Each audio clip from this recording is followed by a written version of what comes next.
Il est incontestablement le plus grand champion de l'histoire des 12 coups de midi.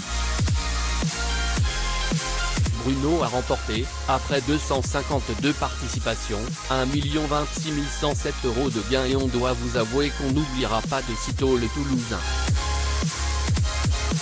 Éliminé le 5 octobre dernier, le candidat s'est éclipsé de la lumière médiatique pour reprendre ses esprits et se remettre les idées en place.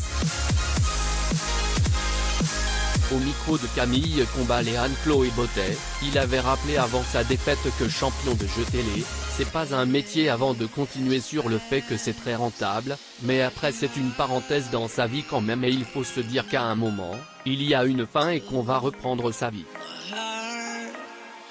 À l'issue de sa défaite, Bruno confiait qu'il comptait reprendre sa vie un peu normale, éloigner un petit peu et placer ses gains. Il ironisait même en déclarant « j'ai quelques années de salaire devant moi ». Ça a été une période fatigante. Jean-Luc Reichmann a récemment annoncé que Bruno ne sera pas présent lors du prime des 12 coups de Noël qui réunit chaque année les plus grands champions du jeu. On ne pourra donc pas voir le champion derrière nos écrans demain. La raison ? L'animateur l'expliquait à nos confrères de Télé Loisirs, il est en vacances, il en profite. Et il ajoutait, il a été surexposé médiatiquement. Il a le droit de prendre un peu de recul. On est dans le respect aux 12 coups de midi. On le reverra plus tard dans l'émission. Vous savez, la télé, la médiatisation, c'est un rouleau compresseur. Il a été assujetti à beaucoup de pression quand même.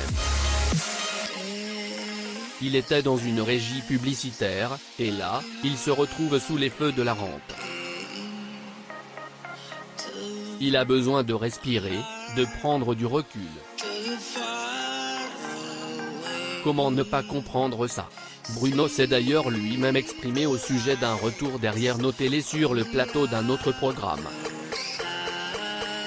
Il expliquait à la Dépêche du Midi « Je préfère tourner la page pour le moment ».